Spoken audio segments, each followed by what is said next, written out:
पिछली क्लास में 5 पदों को हम पढ़ चुके हैं और उस पर बहुत विस्तार से चर्चा हमारी हो चुकी है। जैसा कि आप सब जानते हैं कि अपने सभी पदों में कहीं ना कहीं वो कृष्ण के प्रति अपना जो अनन्य प्रेम है उसका वर्णन करती हैं। लोकलाज और कुल की मर्यादा छोड़कर कृष्ण के रंग में रंग जाने की बात मीरा लगातार करती हैं। इस पद में भी उन्होंने साफ तौर पे स्पष्ट कहा है कि मैं कृष्ण के प्रेम में पूरी तरह से रंग चुकी हूँ, उसी का वर्णन किया है। तो मीरा कहती हैं माँ गिरधर रंग राती, पहली लाइन में कि मैं गिरधर यानी कि कृष्ण के रंग में क्या हो चुकी हूँ, रंग चुकी हूँ, डूब चुकी हूँ उनके कृष्ण के प्रेम में। और पिछले पदों में भी उन्होंने कहा है कि इस दुनिया में कृष्ण के अलावा और मेरा कोई नहीं है। तो एक अन्यतम प्रेम, एक अन्यतम भक्ति कृष्ण के प्रति प्रकट करते हुए मीरा कहती हैं माँ गिरधर रंग राती, कि मैं उस गिरधर कृष्ण कन्हैया के प्रेम में रंग चुकी हूँ। पंचरंग चोला पहरिया सखी माँ झिरमिट खेलन जाती, माँ गिरधर रंग राती। इस पंक्ति में कहा पंचरंग चोला पहरिया सखी, सखी से कहती हैं हे सखी, पंचरंग का चोला यानी कि वस्त्र मैंने पहना है। ये पंचरंग का वस्त्र क्या है? हम सब जानते हैं कि हमारा शरीर है यह 5 तत्वों से मिलकर के क्या है, बनी है। क्षिति, जल, पावक, गगन और समीर, ये 5 तत्व हैं। दार्शनिक भाव से व्यक्त किया, कहा कि इन 5 तत्वों से जो मेरा शरीर है, शरीर रूपी वस्त्र को मैंने धारण कर लिया है और मैं झिरमिट खेलन जाते और आंख मिचौली खेलते हैं, लुका छिपी, ठीक है ना, लुका छिपी खेलते हैं ना आप लोग, तो आंख मिचौली का खेल मैं खेल रही हूं। और कहा वाह झिरमिट माँ मिलिया सांवरो, देखा तण मणराती, माँ गिरधर रंग राती। ये जो झिरमिट का खेल है, आंख मिचौली का खेल है, यह जीवन और मृत्यु का खेल है। जीवन और मृत्यु के बीच में हमेशा आंख मिचौली का खेल क्या हो रहा है, चल रहा है। और यह शरीर इन 5 तत्वों से मिलकर के बना है और इसी जीवन और मृत्यु के खेल में यह शरीर संलिप्त है। और कभी भी मृत्यु जो है वह व्यक्ति को क्या कर लेती है, पकड़ लेती है। यहाँ कहा कि इस जीवन मृत्यु के खेल में मुझे कौन मिल गया, सांवरो, ठीक है। हम सब तो जीवन मृत्यु का खेल खेल ही रहे हैं। कबीर ने क्या कहा कि चलती चक्की देख के दिया कबीरा रोए, दुईपट भीतर आए के साबित गया न कोई। कि जन्म और मृत्यु क्या है, 2 चक्कियों की तरह है जिससे कोई बच करके निकल नहीं सकता है। मीरा ने कहा कि जन्म और मृत्यु का यह जो निरंतर खेल चल रहा है, इस निरंतर आंख मिचौली के खेल में मुझे कौन मिल गया, मुझे मेरा कृष्ण मिल गया, मुझे मेरा सांवरा मिल गया। और उसको देखकर देखिया तनमण राती, और कृष्ण को पा लेने के बाद मेरा तन और मेरा मन दोनों ही आनंदित है। मैं बहुत ही प्रसन्न हूं। और बहुत प्रसन्न भाव से वो कहती हैं माँ गिरधर रंग राती, कि मैं उस कृष्ण के प्रेम में क्या हो चुकी हूँ, रंग चुकी हूँ। स्पष्ट है, समझ में आ गया। आगे कहा जिन रुपिया परदेस बस्यारी, लिख लिख भेजा पाती। जिनके पिया परदेश बसते हैं, जिनके पिया उनके साथ नहीं होते हैं, तो पत्नियां या प्रेमिकाएं उनको चिट्ठियां लिखती हैं, उनकी याद में उन्हें पत्र भेजती हैं, उनके प्रति अपना प्रेम प्रकट करती हैं। लिख लिख भेजा पाती, म्हारा पिया म्हारे हियड़ा बसता। मेरा जो पिया है, मेरा जो कृष्ण है, वो कहाँ बसता है, मेरे दिल में बसता है, वह परदेश नहीं होता। म्हारा पिया म्हारे हियड़े बसता, ड़ा आवाड़ा जाती, माँ गिरधर रंग राती। कि मेरा पिया जो है, मेरा कृष्ण जो है, मेरा जो कन्हैया जो है, वह मेरे दिल में बसता है और आने जाने की कोई जरूरत नहीं है, वह मेरे भीतर ही है, ठीक है। और इसी भीतर की गहराई को महसूस करते हुए वो कहती हैं बार बार, माँ गिरधर रंग राती। मैं तो पूरी तरह से उसके रंग में क्या हो चुकी हूँ, रंग चुकी हूँ। मीरा रे प्रभु गिरधर नागर, मग जोवा दिन राती, माँ गिरधर रंग राती। मीरा के मेरे जो प्रभु हैं गिरधर, कृष्ण कन्हैया, मेरे प्रिय, मेरे प्रियतम, जिन्हें मैं अपना सब कुछ मानती हूँ, अपना सर्वस्व मानती हूँ, मग रास्ता, दिन रात उनसे मिलन का मैं रास्ता देखती हूँ, उनसे मुलाकात की मेरी प्रतीक्षा है, उनसे मिलन का मेरा इंतजार है। और फिर कहा, माँ गिरधर रंग राती। पूरी तरह से कृष्ण के प्रेम में डूब गई हैं, ठीक है। और देखिए विरोधाभास देखें आप, एक तरफ कहती है कि वो मेरे दिल में है, ठीक है, मेरे भीतर है, उन्हें पत्र लिखने की जरूरत नहीं है, कहीं आने जाने की जरूरत नहीं है, और एक तरफ कहती हैं कि मैं उनकी प्रतीक्षा कर रही हूँ, उनका रास्ता भी देख रही हूँ। यह प्रेम की अन्यतम अभिव्यक्ति है, जहां मीरा इस तरह से कृष्ण के प्रेम में संलिप्त है कि हर पल उन्हें कृष्ण की उपस्थिति का एहसास भी होता है और हर पल उन्हें कृष्ण की प्रतीक्षा भी रहती है। अद्भुत प्रेम है मीरा का, अद्भुत उनकी भक्ति है।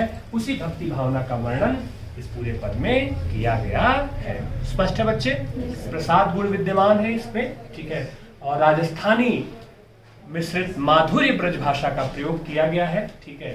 प्रेम की अभिव्यक्ति की गई है, ठीक है। और साथ ही साथ दार्शनिक ढंग से जीवन और मृत्यु का जो सत्य है उसको भी इस पंक्ति में मीरा ने क्या किया है, अभिव्यक्त किया है, ठीक है बच्चे। आगे समझ में पद संख्या 7 है और सभी पदों की तरह इस पद में भी मीरा ने कृष्ण के प्रति अपने प्रेम का ही वर्णन किया है, अलग अलग तरीके से, अलग अलग भावों में। कहती हैं, मीरा लागो रंग हरी औरन अटक परी। मीरा कहती हैं कि मुझे तो हरि का रंग लग गया है, कृष्ण का रंग लग गया है, जिसके बारे में वो बार बार कह रही हैं कि मैं तो सावरे कृष्ण के रंग में रंग चुकी हूं। औरन अटक परी, बाकी सारे रंगों के लिए अब कोई जगह नहीं है, ठीक है। प्रेम जब एकनिष्ठ हो जाए, अन्यतम ऊंचाई पर पहुंच जाए, तो वो इतना समर्पित हो जाता है प्रेम कि बाकी कुछ दिखाई नहीं देता है। कहा कि बाकी अब कोई रंग मुझ पे चढ़ नहीं सकता है। कृष्ण के प्रेम का, सांवरे कृष्ण के प्रेम का चटकीला रंग इस कदर मुझ पे चढ़ा है, मैं उस रंग में इस कदर रंग चुकी हूं कि कोई और रंग अब मुझ पे चढ़ नहीं सकता है। बूढ़ा मार तिलक अरुमाला, सीले बरत सिणगारी, और सिंगार म्हारे दाए न आवे, यो गुरु ज्ञान हमारी। इन दो पंक्तियों में अंतिम जो लाइन है वो कहती है, यो गुरु ज्ञान हमारे। मीरा कहती है कि मेरे गुरु ने मुझे ज्ञान दिया है, मुझे बताया है कि चूड़ा मार तिलक अरुमाला, ठीक है। तिलक और जो माला है वही मेरी चूड़ियां हैं। चूड़ा महार मतलब मेरा, मेरी जो चूड़ियां हैं वो क्या हैं, तिलक और मालाएं हैं। सील बरत श्रृंगारी, संयम और सील, ठीक है, धैर्य, यही मेरे श्रृंगार है, यही मेरे व्यवहार के श्रृंगार हैं।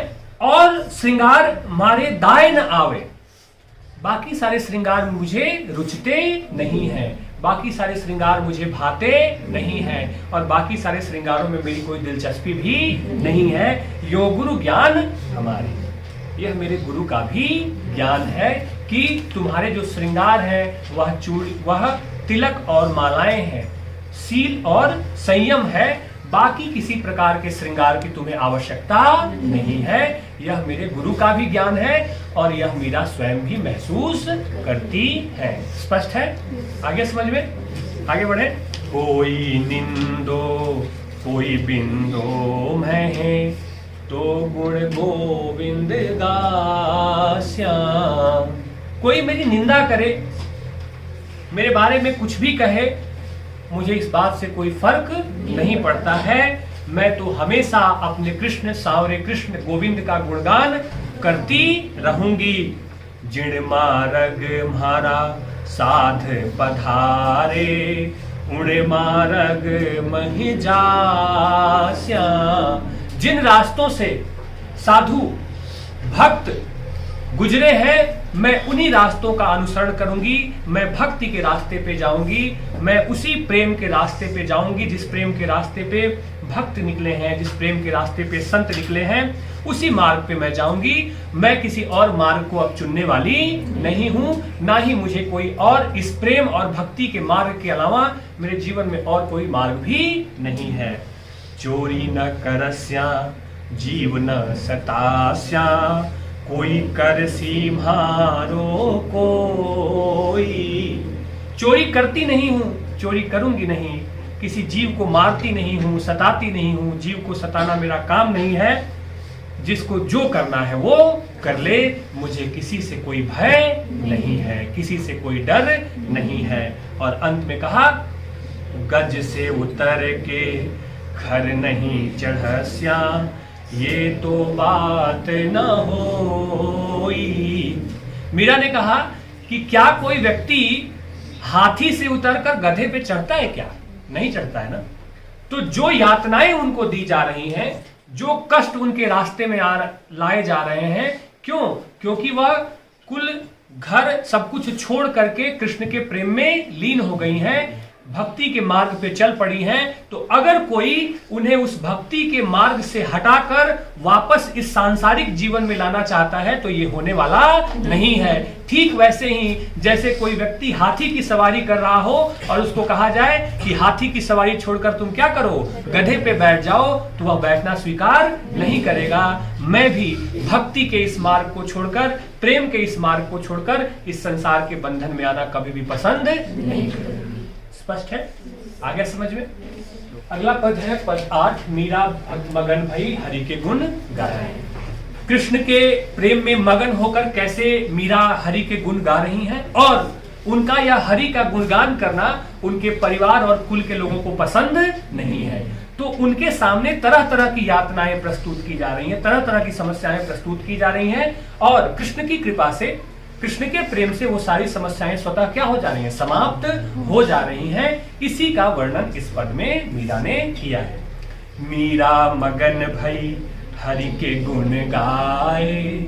मगन होकर, ऐसी लागी लगन, मीरा हो गई मगन। वो तो गली गली हरि गुण गाने लगी।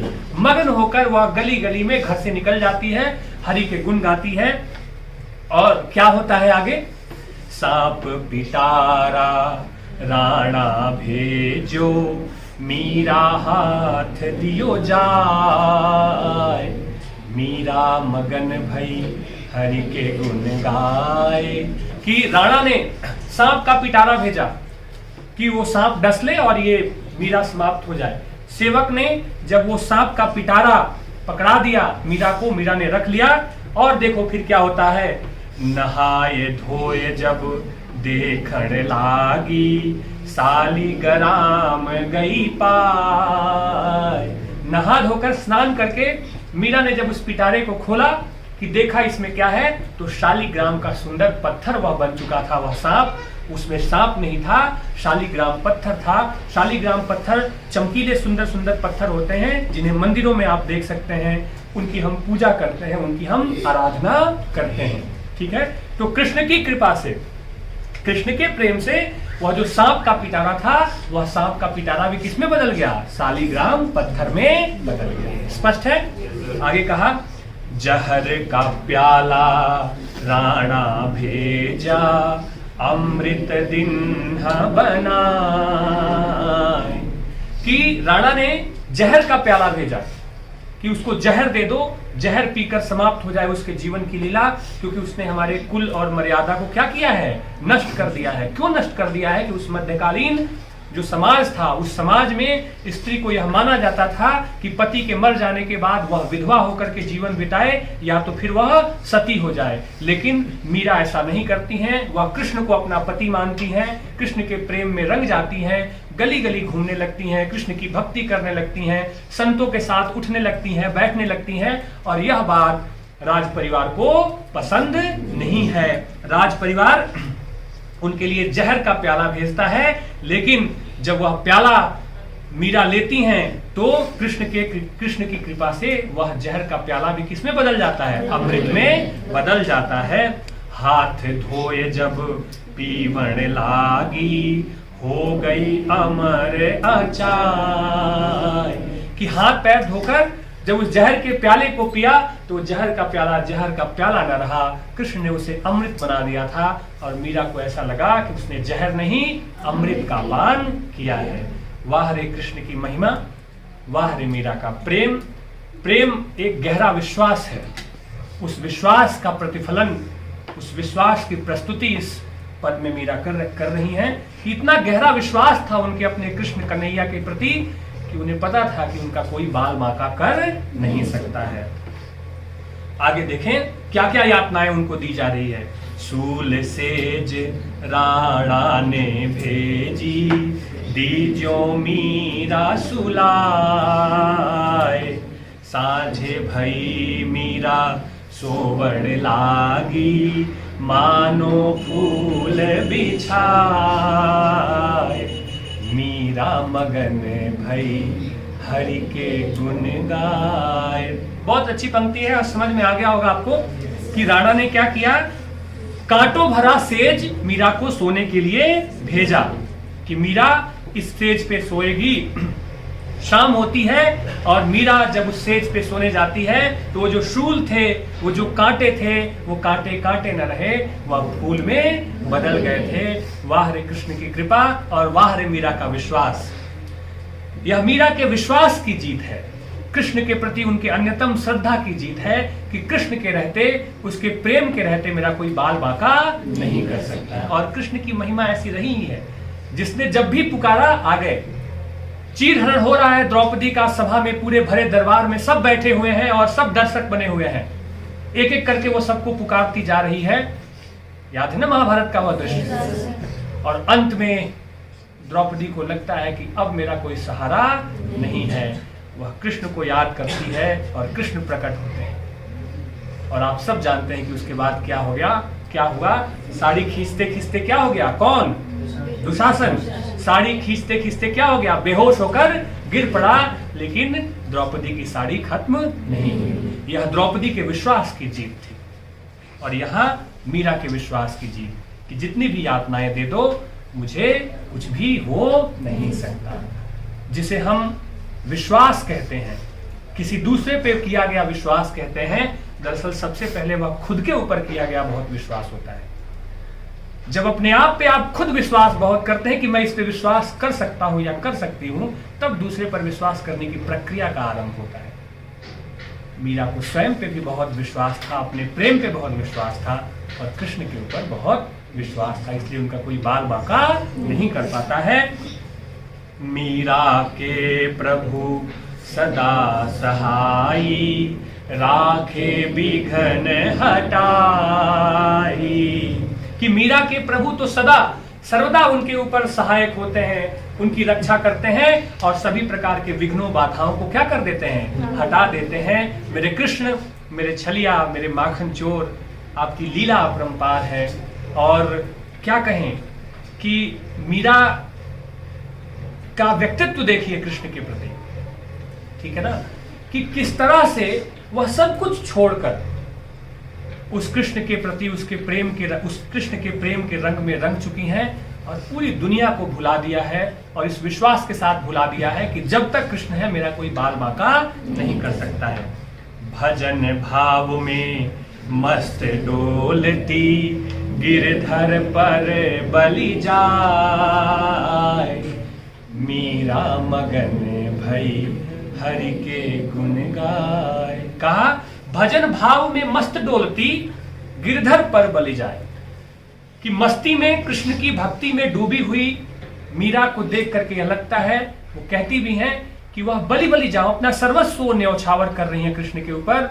और बड़ी बात है, एक शब्द का प्रयोग किया मीरा ने, भजन भाव में मस्त डोलती। वो बहुत मस्ती के साथ, बहुत खुशी के साथ, आनंद के साथ कृष्ण के भजन में लीन है। उनके ऊपर अपने परिवार और समाज का कोई दबाव नहीं है। सामान्यतः व्यक्ति अपने मन की कोई बात करता भी है, समाज और परिवार से हटकर, समाज और परिवार के विरोध में जाकर, तो उसके भीतर एक डर बना रहता है, उसके भीतर एक खास किस्म की अशांति बनी रहती है कि मैंने परिवार वालों को, समाज को, सबको छोड़ करके अपने मन मर्जी का यह काम कर रहा हूं या कर रही हूं। मीरा को इस बात की कोई परवाह नहीं है। वह निश्चिंत है, सभी प्रकार के डरों से निश्चिंत है, भयों से निश्चिंत है, लोक लाज और सामाजिक मर्यादाओं से निश्चिंत है। कोई चिंता नहीं है उन्हें सिर्फ एक बात से परवाह है, सिर्फ एक बात से मतलब है, और वह कृष्ण के प्रेम में, कृष्ण की भक्ति में डूबे रहना और आनंदित भाव से उनको प्रेम करते रहना, उनकी भक्ति करते रहना। ठीक है बच्चों? Yes, sir. आगे समझ में? Yes, sir. मीरा की आत्मा तो नहीं प्रवेश कर रही आप लोगों में। तो 9वां पद है हमारे पाठ्यक्रम का, हमारा जो पाठ्यक्रम है उसका 9वां पद मीराबाई की पदावली से, को विरहिणी को दुख जाने। इस पूरे पद में मीरा ने यह बताया है कि जो विरहिणी है, ठीक है, यानी कि प्रेम में जो विरह होता है, उस विरह के दुख को कोई नहीं समझ पाता। बहुत थोड़े लोग होते हैं जो उस दुख को क्या होते हैं, समझ पाते हैं। और दूसरी बात कि प्रेम का मार्ग आसान नहीं होता है, प्रेम का मार्ग कठिन होता है। उसी बात को अभिव्यक्त करते हुए कहा, को विरहिणी को दुख जाने हो।